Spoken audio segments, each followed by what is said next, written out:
Asseyez-vous. Je voudrais d'abord remercier le Seigneur qui a permis que je sois là. Amen. C'est un long voyage des États-Unis à Londres, ça fait 9 heures de temps. Et puis, si ce n'est pas la grâce de Dieu, avec tout ce qu'on entend aujourd'hui, quand tu veux voyager, il faut beaucoup réfléchir, il faut prier. Amen. Parce que tout peut arriver. Il y a des avions qui disparaissent, il y a des avions qui tombent par-ci, par-là et tout ça. Donc voilà, quand Dieu te prend à un point de départ A, il t'emmène à un point de départ B, il faut lui dire merci. Donc vraiment, je veux dire merci à Dieu. Et puis, encore lui dire merci d'avoir permis que je sois là ce matin devant vous. Amen. Vous êtes un peuple merveilleux. Amen. J'ai vraiment aimé la louange. Voilà, votre batteur est vraiment spécial. Je chante également, mon pasteur. Que Dieu vous bénisse. Amen. Je demande vraiment au Seigneur de bénir son serviteur, Amen. le prophète Jean-Claude. Amen. Amen. C'est un vrai homme de Dieu. Amen. Il m'a donné aussi son témoignage. Amen. J'ai toujours dit qu'un vrai serviteur de Dieu a un témoignage derrière lui. Amen. Voilà. Dieu, il prend ses enfants. Il les prend dans des situations difficiles, des situations douteuses. Et comme il est Dieu, des situations impossibles, il les arrache là-bas. Il les transforme et puis il fait d'eux ce qu'ils sont. Amen. Pour que leur vie soit un témoignage pour la gloire de son nom. Amen. Amen. Amen. Je viens aussi de très loin comme il a dit. Mais rien n'est impossible à Dieu. Amen. Rien n'est impossible à Dieu. Je ne sais pas où toi tu es aujourd'hui. Mais je peux te dire que rien n'est impossible à Dieu. Amen. Ouais. Il est capable. Et je crois que peu importe la situation que tu es en train de traverser, il va te faire sortir de là. Amen. Et son nom sera glorifié dans ta vie. Amen. Yeah. Donc, je suis dans l'état de Washington, aux États-Unis. Je suis marié à Ariane. Nous avons un enfant.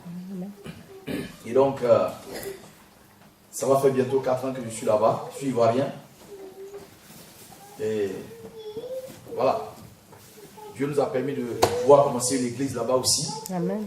Et ça se passe bien par la grâce du Seigneur. Ma femme est aussi servante de Dieu, celle qui est là quand je ne suis pas en place.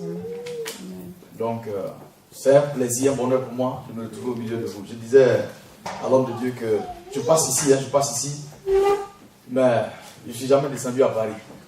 C'est la première fois que je descends ici. J'étais venu ici en 1996. Je passais juste 10 jours et puis je suis reparti. Après ça, là, je n'ai plus remis les pieds ici, jusqu'aujourd'hui. Donc, je suis dans la joie. Amen. C'est bien d'être dans une ville où tu vois tout le monde parle français. Dans les autres coins, les gens ne parlent pas français. Vous parlez français, on vous regarde. Donc, on a été obligé d'apprendre leur langue pour pouvoir nous exprimer. Amen. Et je remercie le Seigneur parce que ça aussi c'est une grâce. Amen. Mais j'aime me retrouver au milieu des gens avec qui on se comprend mieux. Voilà. Je vais vous demander de fermer les yeux, je vais prier, je vais rendre grâce au Seigneur. Dieu notre Père, je veux te dire merci, infiniment merci ce matin pour cette grâce que tu me fais de me retrouver ce matin, Seigneur, devant tes enfants. Je prie, ô Dieu, que tu aies tes voix en moi, parce que je crois que c'est par ta volonté que je suis là. Et si c'est par ta volonté que je suis là, c'est parce que certainement, tu as quelque chose que tu veux faire, mais pas moi. Je prie, ô Dieu, que tu agisses ce matin, que tu parles à ton peuple, que tu touches tes enfants ce matin. Et qu'avant que quelqu'un parte de ce lieu, quelque chose de divin s'attache à sa vie. Amen. Que la prochaine fois qu'on se retrouve ici, quelqu'un vienne ici, à cette chaire, pour rendre un témoignage, pour que ton nom soit glorifié. Amen. Merci pour ta présence. Merci pour ton esprit. Je prie encore, Père, que l'onction de ton esprit saisisse l'atmosphère de ce lieu Afin que, Seigneur, ta main agisse pour accomplir ta volonté parfaite. Que cette parole ne soit pas ma parole, mais qu'elle soit ta parole. Je veux juste être l'instrument que tu veux utiliser pour dire ce que tu veux dire ce matin. Reçois toute la gloire au nom précieux de Jésus. Quelqu'un dit Amen. Amen. Que Dieu nous bénisse. Amen. Ok.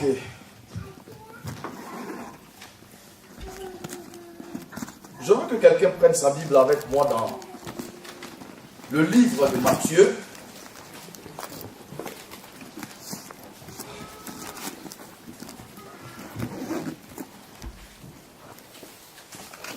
Le livre de Matthieu. Nous allons lire dans le chapitre 14 de Matthieu. Mais en fait, de quoi est-ce que je veux parler? Je vais te donner une minute un soir. Et puis, je vais te donner le verset que tu vas lire. Dieu a mis à mon cœur de vous parler des barrières naturelles qui doivent être brisées. Des barrières naturelles. Il y a des choses, par exemple, dans la vie. Les anciens, les doyens, ils vont te dire ça ne se fait pas comme ça. Voilà comment ça se fait. Donc, si tu t'entêtes et puis tu le fais, il y a des conséquences. Par exemple, dans nos villages en Afrique, quand tu arrives dans le village, on peut te dire par exemple, tu vois cette forêt-là. Le vendredi, par exemple, personne n'a le droit d'y aller. Et quand vous vous entêtez et que vous y allez, vous pouvez rencontrer des choses qui ne vont pas vous porter bonheur. Des choses étranges. Donc, il y a des choses, par exemple, qu'on sait que ces choses-là, on ne les utilise pas de cette manière. Mais je vais vous dire quelque chose. Quand Dieu est dans ta vie, c'est vrai que c'est ce que la nature, la loi que la nature exige. Mais ces lois-là peuvent être brisées. Quand tu parlais de lois, je dis, mais le Saint-Esprit, il est un. Amen. Donc, je suis venu dire ce matin qu'il y a des lois naturelles, par exemple, peut-être, qui te bloquent dans la vie, qui doivent être brisées. Amen. Pour que tu puisses avancer. Amen. Parce que la gloire de Dieu va se révéler dans ta vie. Amen. Et quand la gloire de Dieu décide de se révéler, il y a certains protocoles qui ne sont plus respectés. Amen. Amen. Quand Dieu décide d'agir dans la vie de quelqu'un, il y a des protocoles qui doivent être brisés, des lois qui doivent être brisées pour que son nom soit glorifié. Amen. Nous allons lire dans le livre de Matthieu, le chapitre 14. Je veux quelqu'un pour me lire à partir du verset 22 au verset 31.